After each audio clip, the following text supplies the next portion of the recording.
Welcome to Sai யஷ்ண வித்யாலயா. இன்றைய திருக்குறள், இருள் சேர் இருவினையும் சேரா இறைவன் பொருள் சேர் புகழ் புரிந்தார் மாட்டு. பொருள்: கடவுளின் உண்மை புகழை விரும்பியவரிடம் அறியாமையால் வரும் இன்பமும் துன்பமும் வந்து சேராது. இயல் 5 கவிதை பேழை. திருக்கேதாரம். எழுதியவர் சுந்தரர். பாடறிந்து ஒழுகுதல். கலித்தொகையிலிருந்து நல்லந்தோனார் பாடியிருக்காரு. உரைநடையில் நாட்டுப்புற கைவினை கலைகள் பற்றி பார்க்க போகிறோம். விரிவானத்தில் தமிழர் இசைக்கருவிகள் பற்றி பார்க்குறோம். இலக்கணத்தில் தொகைநிலைகள் 6, தொகாநிலை 9, இதை பற்றியெல்லாம் பார்க்க போகிறோம். சைவ சமய குறவர்கள் இவங்களை பெயர் திருஞான சம்பந்தர். இவர் பின்பற்றிய நெறி மகன்மை நெறி. இவர் பின்பற்றிய மார்க்கம் சத்புத்திர மார்க்கம். இவர் எந்த ஊரில் பிறந்திருக்கார் அப்படின்னா நாகப்பட்டினம் மாவட்டம் சீர்காழியில் பிரம்மபுரம் அப்படிங்கிற ஊரில் பிறந்திருக்காரு. இவர் பாடிய திருமுறைகள் தேவாரத்தில் 1, 2, 3 திருமுறைகள் இவர் பாடியிருக்காரு. 2.5 வயசு வரைக்கும் இவர் ஊமையாக இருந்ததுனால ஊமையம்மை கொடுத்த ஞானப்பாலை உண்டு. முதல்ல பாடின பாட்டு தோடுடைய சேவியன் அப்படிங்கிற பாடல் தான் பாடியிருக்காரு. இது திருக்கடை காப்பில் இருக்குது. அடுத்து திருநாவுக்கரசர். இவர் பின்பற்றிய நெறி தொண்டு நெறி. பின்பற்றிய மார்க்கம் தாச மார்க்கம். சோழநாட்டு கடலூர் விழுப்புரம் மாவட்டத்தில் திருவாமூர் ஊரை சேர்ந்தவர். இவர் 4, 5, 6 திருமுறைகளை தேவாரத்தில் பாடியிருக்காரு. சூளை நோயால் ஆட்கொண்டிருந்தார். அது வரைக்கும் சமண சமயத்தில் இடம்பெற்றிருந்த இவர் அதுக்கப்புறம் சூளை நோயால் பாதிக்கப்பட்டிருந்தவரை அவருடைய அக்கா தான் சைவ சமயத்தில் சேர வச்சு சூளை நோயை குணப்படுத்தி இது பண்ணியிருக்காங்க. அவர் தேவாரத்தில் 4, 5, 6 திருமுறை பாடியிருக்காரு. சுந்தரர். இது தோழமை நெறியை பின்பற்றியிருக்காரு. இவர் பின்பற்றிய மார்க்கம் சகமார்க்கம். திருமுனைப்பாடி அந்த ஊரில் பிறந்திருக்காரு. இது எங்கே இருக்குது அப்படின்னா உளுந்தூர்பேட்டை மாவட்டத்தில் திருநாவலூர் அப்படிங்கிற இடத்துல இருக்குது. 7 திருமுறையை பாடியிருக்காரு. இவருடைய ஓலைச்சுவடிகள் எல்லாம் தண்ணியில் விட்டுட்டாங்க. அப்போது சிவபெருமான் அந்த ஆற்றுல விட்ட ஓலைச்சுவடிகளை தண்ணியை எதிர்த்துட்டு வந்துச்சு.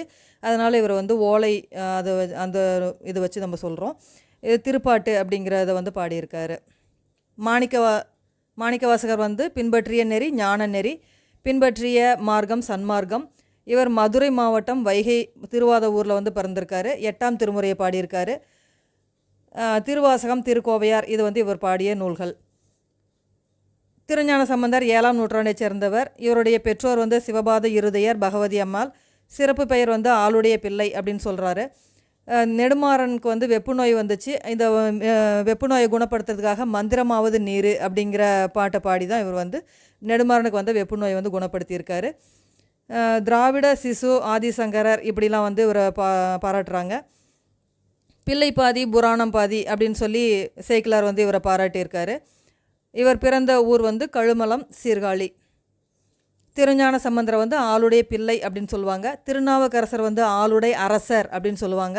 சுந்தரர் ஆளுடை நம்பி அப்படின்னு சொல்லுவாங்க.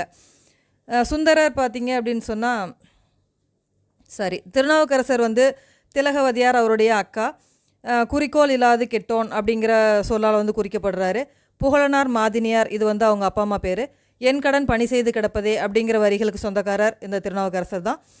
நாமார்க்கும் குடியெல்லாம் நமனுக்கும் அஞ்சோம் அப்படிங்கிற பாட்டை பாடியிருக்காரு. இவருடைய இயற்பெயர் மருள் நீக்கியார். திருநாவுக்கரசருடைய இயற்பெயர் மருள் நீக்கியார். இவருடைய சிறப்பு பெயர்கள் தர்மசேனர் அப்பர் அப்படிலாம் சொல்லுவாங்க. தாண்டகம் பாடக்கூடியதில் வல்லவர் அப்படிங்கிறதுனால இவர் தாண்டக வேந்தர் அப்படின்னு சொல்கிறாங்க. இவர் பிறந்த ஊர் திருப்பாதிரி புலியூர். கரையேறில் இவர் நூலை அதாவது சாக்கில் மூட்டையில் கட்டி கடலை தூக்கி போட்டுருவாங்க. இவர் எங்கே கரையேறாரு அப்படின்னா திருப்பாதிரி புலியூரில் தான் கரையேறாரு. இதை கரையேறிய குப்பம் அப்படின்னு இன்றைய நாளில் அழைக்கப்படுது. நற்றுணையாவது நமசிவாயவே அப்படின்னு சொல்லிட்டு அந்த பாட்டை பாடியிருக்காரு. மகேந்திரவர்ம பல்லவர் தான் இவரை சாக்கில் கட்டி கடலில் போட்ட அரசர். அடுத்தது சுந்தரர். இவர் ஆளுடைய நம்பி அப்படின்னு சொல்கிறாங்க. அடுத்தது இவருடைய அப்பா அம்மா சடையனார் இசைஞானியார். இவருடைய இயற்பெயர் நம்பியாரூரார். தம்பிரான் தோழர் எதுக்கு அப்படி சொல்கிறாங்க அப்படின்னா தடுத்து ஆட்கொண்டவர். சிவபெருமானால் தடுத்து ஆட்கொள்ளப்பட்டதுனால தம்பிரான் தோழர் அப்படின்னு சொல்கிறாங்க. சேரமான் தோழர் அப்படின்னு சொல்கிறாங்க. வன் தொண்டர் ஆளுடைய நம்பி இதெல்லாம் இவருடைய சிறப்பு பெயர் சுந்தரருக்கு.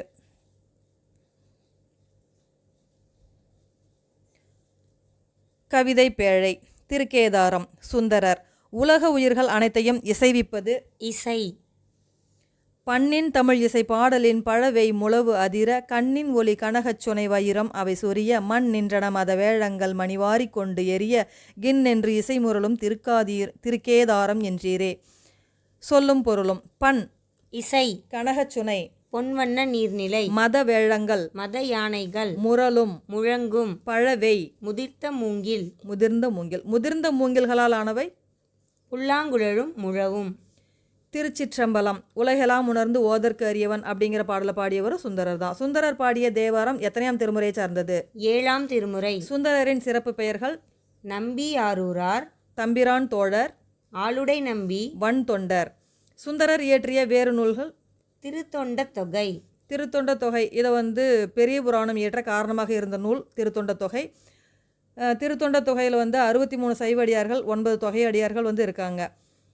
சுந்தரர் இயற்றிய திருத்தொண்ட தொகையை முதல் நூலாக கொண்டு சேக்கிலார் இயற்றிய நூல் பெரிய புராணம். தேவாரத்தை பாடியவர்கள் மூவர். மூவர் தேவாரம் அப்படின்னு சொல்லுவோம். எழுதியவர்கள் திருஞான சம்பந்தர். இவர் 1, 2, 3ஆம் திருமுறைகளை இயற்றியிருக்காரு. திருநாவுக்கரசர் 4, 5, 6ஆம் திருமுறைகளை இயற்றியிருக்காரு. 3 சுந்தரர். இவர் 7ஆம் திருமுறை இயற்றியிருக்காரு. இதில் பார்த்தீங்க அப்படின்னு சொன்னால் 1லேருந்து 9ஆம் திருமுறை வரைக்கும் இருக்கிற அந்த நூல் தோத்திரம் அப்படின்னும், 10ஆம் திருமுறையை சாத்திரம் அப்படின்னும், 11ஆம் திருமுறையை பிரபந்தம் அப்படின்னும், 12ஆம் திருமுறையை புராணம் அப்படின்னும் சொல்லுவாங்க. தேவாரத்தை தொகுத்தவர் நம்பியாண்டார் நம்பி. இவர் நம்பியாண்டார் நம்பியை தமிழ் வியாசர் அப்படின்னு சொல்லுவாங்க. தேவாரம் இதை பிரித்து பொருள் தந்தா தே கூட்டல் ஆரம். இறைவனுக்கு சூட்டப்படும் மாலை. தே கூட்டல் வாரம். இனிய இசை பொருந்திய பாடல். இந்த மாதிரி பிரித்து பொருள் தரும்போது மாறி மாறி பொருள் கிடைக்கும். பதிகம் அப்படின்னா 10 பாடல்களை கொண்டது. காட்டிலிருந்து வந்த டேஸ் கரும்பை தின்றன. வேழங்கள். 9ஆம் திருமுறையை எழுதினவர்கள் 9 ஆசிரியர்கள். திருமாளிகை தேவர் உட்பட 9 ஆசிரியர்கள் எழுதியிருக்காங்க. இதில் திருவிசைப்பா 9 பேர் எழுதியிருக்காங்க. திருப்பல்லாண்டு சேந்தனார் எழுதியிருக்காரு. 10ஆம் திருமுறை எழுதினவர் திருமூலர். இதில் 3000 பாடல்கள் இருக்குது. திருமந்திரம் எழுதியிருக்காரு. 5 கரத்தினை யானை முகத்தனை அப்படின்னு சொல்கிற வரிகள், ஒன்றே குலம் ஒருவனே தேவம், தமிழ் 3000 அப்படிங்கிறது இந்த திருமந்திரத்துடைய வேறு பெயர். 11ஆம் திருமுறை பிரபந்த மாலை அப்படின்னு சொல்லுவாங்க. 12 ஆசிரியர்கள் எழுதியிருக்காங்க. நக்கீரர், கபிலர், காரைக்கால் அம்மையார், நம்பியாண்டார் நம்பி உள்ளிட்ட 12 ஆசிரியர்கள் எழுதியிருக்காங்க. இதில் திருமுருகாற்றுப்படை உட்பட 38 நூல்கள் இடம்பெற்றிருக்கு. 12ஆம் திருமுறையில் சேக்கிலார் பெருமான் எழுதியிருக்காரு. திருத்தொண்டர் புராணம் அப்படின்னு சொல்லுவாங்க. உலகெல்லாம் உணர்ந்து ஓதற்கு அறியவன் அப்படின்னு சொல்லக்கூடிய பாடல் பெரிய புராணத்தில் 13 சர்க்கங்கள் கொண்டு இப்போ பின் சேர்க்கப்பட்டிருந்துக்குது. அருண்மொழி தேவர் அப்படின்னு சொல்லுவாங்க. ராஜராஜ சோழன் அருண்மொழி தேவர் திருமுறையை மீட்ட சோழன் அப்படின்னு அவர் சொல்கிறாங்க. தில்லை தேவார திருவாசக பூட்டு இது சிலைக்கு சிலைக்கு பூட்டு போட்டிருக்காங்க. நம்பியாண்டார் நம்பி அது பொல்லா பிள்ளையார் அப்படின்னு சொல்கிறாங்க. திருநாரையூர் சிதம்பரத்தில் இருக்குது. பஞ்சபுராணம், தேவாரம், திருவாசகம், திருவிசைப்பா, திருப்பல்லாண்டு, பெரிய புராணம் இதெல்லாம் பஞ்சபுராணம் அப்படின்னு சொல்கிறாங்க. கவிதை பேழை. பாடறிந்து ஒழுகுதல். கலித்தொகை எழுதியவர் நல்லந்தோவனார். ஒவ்வொரு மனிதனும் வளர்த்து கொள்ள வேண்டிய உயர் குணங்கள்: அன்பு, அறிவு, பண்பு. ஆற்றுதல் என்பது ஒன்று அளந்தவர்க்கு உதவுதல். போற்றுதல் என்பது புணர்ந்தாரை பிரியாமை. பண்பெனப்படுவது பாடறிந்து ஒழுகல். அன்பெனப்படுவது தன்கிளை செராமை. அறிவெனப்படுவது பேதையார் சொல் நோன்றல். செறிவெனப்படுவது கூறியது மறாமை. நிறை எனப்படுவது மறை பிறர் அறியாமை. முறை எனப்படுவது கண்ணோடாது உயிர் வவ்வல். பொறை எனப்படுவது போற்றாரை பொறுத்தல். சொல்லும் பொருளும்: அளந்தவர், வறியவர், செராமை, வெறுக்காமை, நோன்றல், பொறுத்தல், போற்றார், பகைவர், கிளை, உறவினர், பேதையார், அறிவற்றவர், மறாமை, மறவாமை, பொறை, பொறுமை. கலித்தொகை எந்த நூல்களுள் ஒன்று? 8 தொகை. கலித்தொகையில் உள்ள பாடல்களின் எண்ணிக்கை 150 பாடல்கள். கலித்தொகை எந்த பாவாலானது? கலிப்பா. கலித்தொகை எத்தனை பிரிவுகளை கொண்டது? 5. குறிஞ்சிக்களி எழுதியவர் கபிலர். முல்லைக்களியை எழுதியவர் நல்லுருத்தினார். நல்லுருத்திரனார். மருதக்களியை இயற்றியவர் மருத நிலநாகனார். நெய்தற்களி இயற்றியவர் நல்லந்தோவனார். பாலைக்களியை இயற்றியவர் பெருங்கடுங்கோ.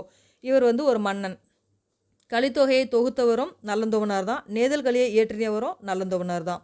பசியால் வாடும் டேஸ் உளவளித்தல் நமது கடமை. அளந்தவர்க்கு, அதாவது வறியவருக்கு. நம்மை டேஸ் பொறுத்து கொள்ள வேண்டும். இகழ்வாரை. மறைப்பொருளை காத்தல் டேஸ் எனப்படும். நிறை. இயல் 5 உரைநடை. நாட்டுப்புற கைவினை கலைகள். கண்ணுக்கும் கருத்துக்கும் மகிழ்ச்சி அளித்து நற்பண்புகளை வளர்ப்பது எதன் இயல்பு? கலைகளின். உலகின் பழமையான கலைகளுள் ஒன்று மண்பாண்டக்கலை, சிந்து சமவெளி அகழாய்வில் கிடைத்தவை. பானை ஓடுகள், தமிழ்நாடு ஆதிச்சநல்லூர் என்ன கிடைத்துள்ளது? முதுமக்கள் தாழிகள், நாகை மாவட்டம் செம்பியன்கண்டியூரில் கிடைத்தவை. கலையழகு மிகுந்த மண்கலங்கள், மதுரை மாவட்டம் கீழடியில் கிடைத்தவை. ஏராளமான சுடுமண் பொருட்கள், சுத்தமான களிமண்ணால் செய்யப்பட்டவை. குடம், கடம், கலயம், தோண்டி, தொட்டி, மூடி, அகல், அடுப்பு, உழக்கு, உண்டியல். பானை செய்யும் சக்கரம் டேஸ் எனப்படும். திருவை, பானை செய்தல் டேஸ் எனப்படும். பானை வனைதல், எதனை கொண்டு தேய்த்து பானைகளை மெருகேற்றுவர்? உருட்டுக்கள். மண்பாண்ட கலையின் இன்னொரு வளர்ச்சி நிலை எந்த கலை? சுடுமண் சிற்பக்கலை. இதனை ஆங்கிலத்தில் டெரகோட்டா என்பர். மூங்கில்களின் வகைகள் 3. 1 கல்மூங்கில், மலைமூங்கில், கூட்டு மூங்கில். கைவினை பொருள்கள் செய்ய ஏற்ற மூங்கில் வகை கூட்டு மூங்கில். கூம்போடு மீப்பாய் களையாது என்ற வரிகள் இடம்பெற்றுள்ள நூல் புறநானூறு. பனை ஓலையில் செய்யப்படும் கைவினை பொருள்கள் கிளுகிளுப்பை, பொம்மைகள், பொருட்களை வைத்து கொள்ள உதவும் சிறிய கொட்டான், சுலகு, ஓலைப்பாய் போன்றவை. பனைமட்டையின் நாரிலிருந்து செய்யப்படும் பொருள்கள் கயிறு, கட்டில், கூடை. பிரம்பினால் செய்யப்படக்கூடிய பொருள்கள் தொட்டில், கட்டில், நாற்காலி, மேசை, பூக்கூடை, படிக்கூடை, பழக்கூடை, இடியாப்பத்தட்டு, அர்ச்சனை தட்டு, வெற்றிலை பெட்டி, ஊஞ்சல். பிரம்பு மிகவும் குளிர்ச்சியானது. பிரம்பு எந்த வகையை தேர்ந்த தாவரம்? கொடிவகை. பிரம்பின் தாவரவியல் பெயர் கலாமஸ் ரொட்டாங். பிரம்பு தமிழ்நாட்டில் இறக்குமதி செய்யப்படக்கூடிய மாநிலங்கள் அசாம், அந்தமான், மலேசியா. பழந்தமிழ் இலக்கியங்களை பாதுகாத்து வைத்தவை பனை ஓலைகள். விரிவானம். தமிழர் இசைக்கருவிகள். ஒரு சொல்லின் பொருளை அறிய பயன்படுவது அகராதி. ஒரு பொருளை குறித்த அனைத்து விவரங்களையும் அறிந்து கொள்ள பயன்படுவது கலைக்களஞ்சியம். இசை டேஸ் வகையான சுவைகளையும் வெளிப்படுத்தக்கூடியது. 9 வகையான சுவைகள். இசையின் வகைகள் 2. குரல் வழி இசை, கருவி வழி இசை. இசையின் இனிமைக்கு துணை செய்பவை இசைக்கருவிகள். இசைக்கருவிகளை இசைத்து பாடுவோர் பாணர்கள். நல்லி யாழ் மறுப்பின் மெல்ல வாங்கி பாணன் சூடான் பாடினி அணியாள் என்பது எந்த நூலின் வரிகள்? புறநானூறு. இசைக்கருவிகளின் வகைகள் 4.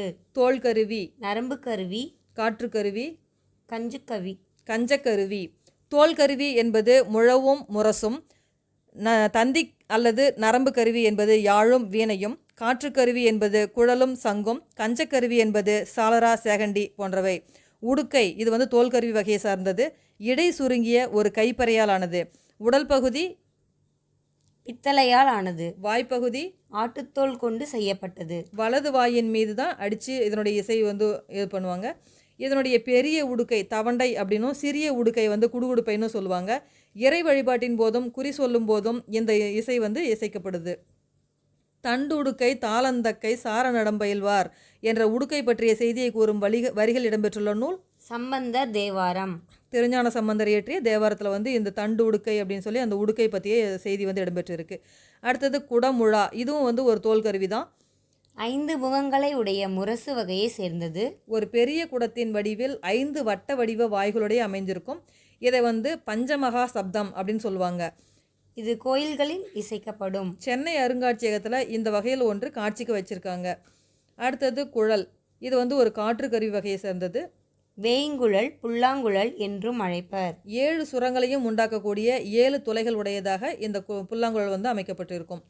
இது 20 விரல் நீளம் உடையது. மூங்கில், சந்தனம், செங்காலி, கருங்காலி ஆகிய மரங்களால் செய்யப்படுது. கொன்றைக்குழல், முல்லைக்குழல், ஆம்பல் குழல் போன்ற குழல்களை பற்றி சிலப்பதிகாரம் கூறுகிறது. சிலப்பதிகாரம் கூறக்கூடிய குழல் வகைகள் கொன்றைக்குழல், முல்லைக்குழல், ஆம்பல் குழல். குழல் இனிது யாழ் இனிது என்பர் தம் மக்கள் மழலை சொல் கேளாதவர் என்பது திருக்குறள் மொழி. அடுத்தது கொம்பு. இதுவும் ஒரு காற்று கருவி வகையை சேர்ந்தது. பழங்காலத்தில் இறந்த மாடுகளுடைய கொம்புகள் தற்காலத்தில் பித்தளை அல்லது வெண்கலத்தால் செய்யப்படுது. கொம்புகளின் வகைகள் பல இருக்குது. அதில் கொஞ்சம் திருவிழாக்களில் இசைக்கப்படுது. அது என்னென்னு பார்க்கலாம். ஊது கொம்பு, எக்காலம், சிங்கநாதம், துத்தரி. அடுத்தது சங்கு. இதுவும் காற்று கருவி வகையை சேர்ந்தது. இயற்கையான கருவி. இது கடலில் கிடைக்குது.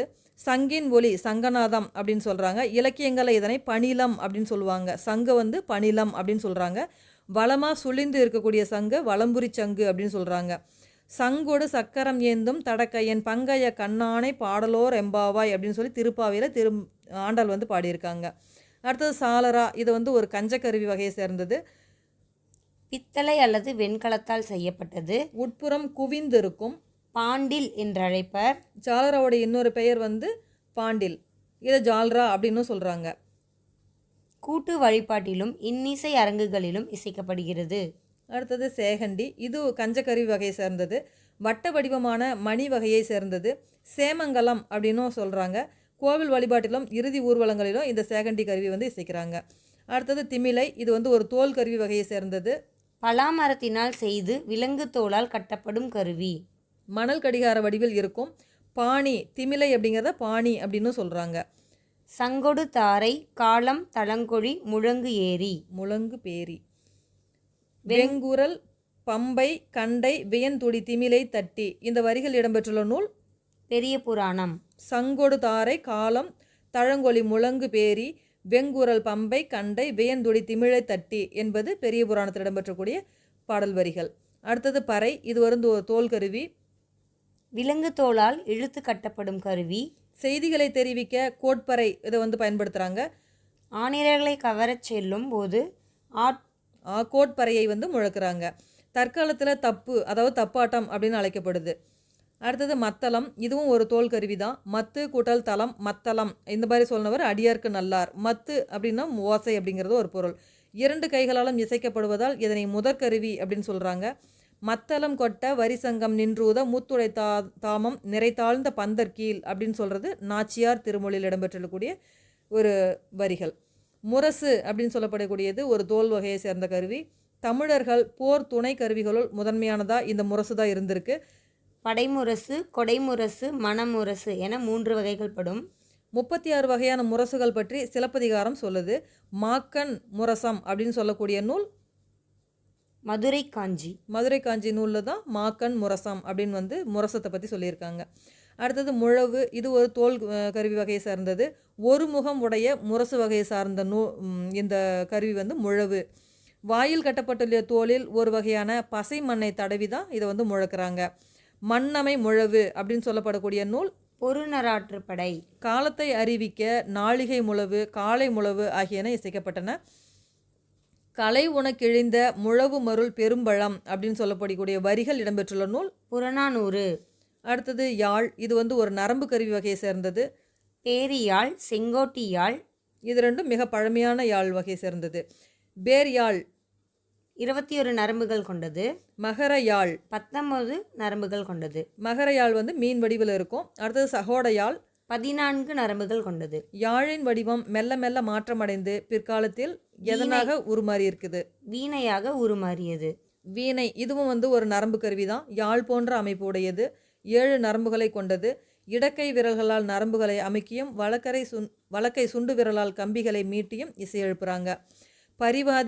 பரிவாதினி அப்படிங்கக்கூடிய வீணை வந்து பல்லவ மன்னன் மகேந்திரவர்மன் காலத்தில் வழக்கில் இருந்த ஒரு வகையான வீணை வகை. இயல் 5 இலக்கணம் தொகைநிலை தொடர்கள்.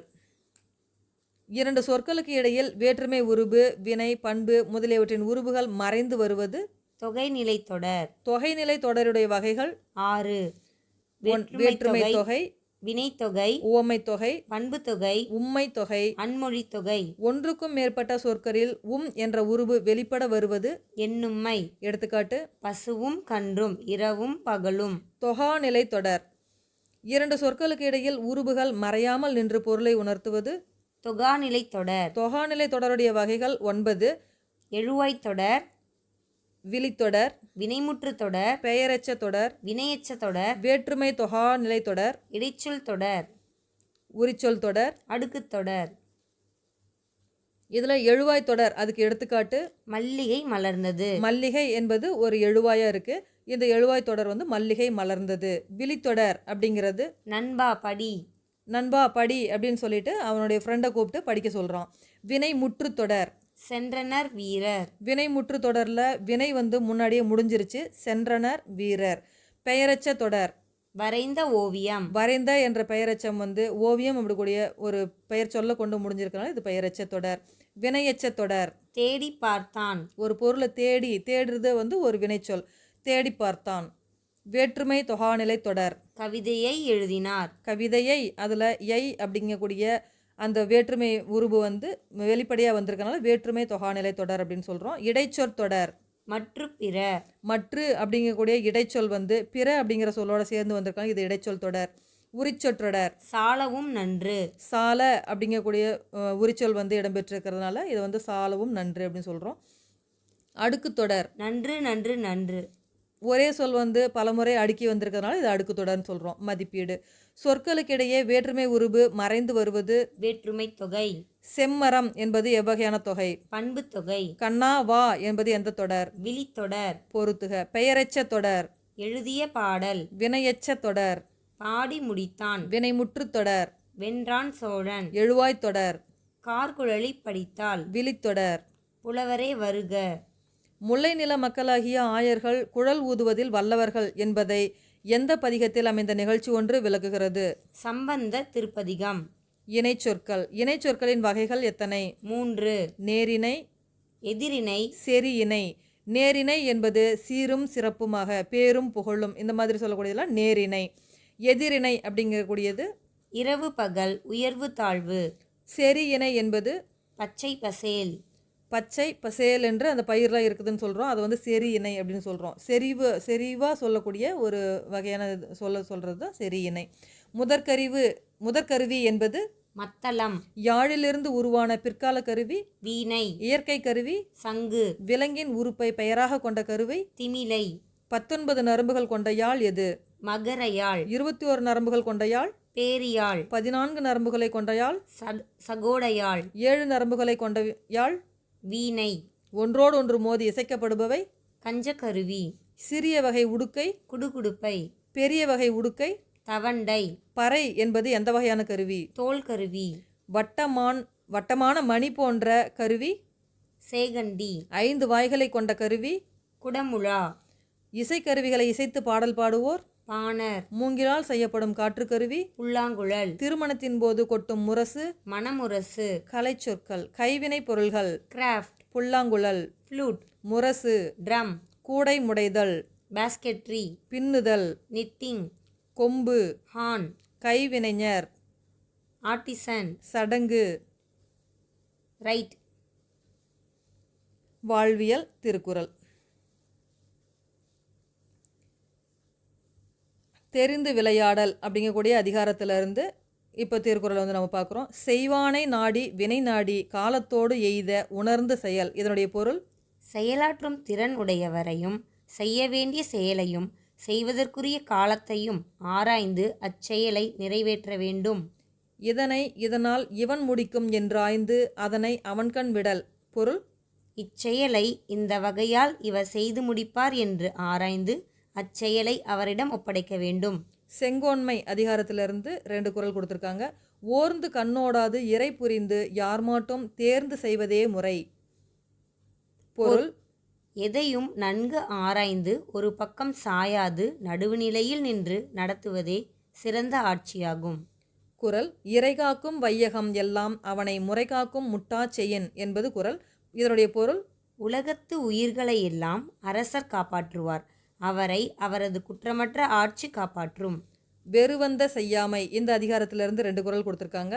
தக்காங்கு நாடி தலை செல்லா வண்ணத்தால் ஒத்தாங்கு ஒருப்பது வேந்து. இதனுடைய பொருள் ஒருவர் செய்த குற்றத்தை முறையாக ஆராய்ந்து அவர் மீண்டும் குற்றம் செய்யாதவாறு தண்டிப்பது அரசனின் கடமையாகும். இறைக்கடியன் என்றுரைக்கும் இன்னா சொல்வேந்தன் உரைக்கடுகி ஒல்லை கெடும். இதனுடைய பொருள் நம் அரசர் கடுமையானவர் என்று குடிமக்களால் தூற்றப்படும் கொடுஞ்சொல்லையுடைய அரசர் தன் வாழ்நாளில் குறைந்து விரைவில் அழிவார். சொல்வன்மை அதிகாரத்திலிருந்து 2 குறள் கொடுத்துருக்காங்க. கேட்டார் பிணிக்கும் தகையவாய் கேளாரும் வேட்ப மொழிவதாம் சொல் என்பது திருக்குறள். இதனுடைய பொருள் கேட்பவரை தன் வயப்படுத்துவதும் கேளாதவரை கேட்க தூண்டுவதும் சிறந்த சொல்லாற்றலின் இயல்பாகும்.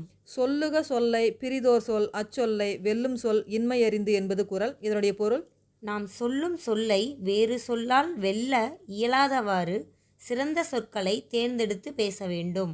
அவையறிதல் என்ற அதிகாரத்திலிருந்து 2 குறள் கொடுத்துருக்காங்க. அவையறிந்து ஆராய்ந்து சொல்லுக சொல்லின் தொகையறிந்த தூய்மையவர் என்பது திருக்குறள். இதனுடைய பொருள்: சொல்வளமும் நற்பண்பும் உடையவர்கள் தாம் பேசும் அவையின் தகுதி அறிந்து பேசுதல் வேண்டும். கற்றறிந்தார் கல்வி விளங்கும் கசடர சொல் தெரிதல் வல்லார் அகத்து என்பது திருக்குறள். இதனுடைய பொருள்: சொற்களை ஆராயும் அறிஞர் நிறைந்த அவையில் பேசும்போதுதான் பல நூல்களை கற்றவரின் கல்வி பெருமையடையும். மதிப்பீடு: சரியான விடையை தேர்ந்தெடுத்து எழுதுக.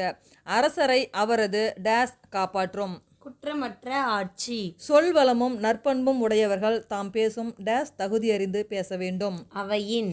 கண்ணோடாது எனும் சொல்லை பிரித்து எழுத கிடைப்பது கண் கூட்டல் ஓடாது. கசடர எனும் சொல்லை பிரித்து எழுத கிடைப்பது கசடு கூட்டல் அற. என்று கூட்டல் ஆய்ந்து என்பதனை சேர்த்து எழுத கிடைக்கும் சொல் என்றாய்ந்து. நன்றி.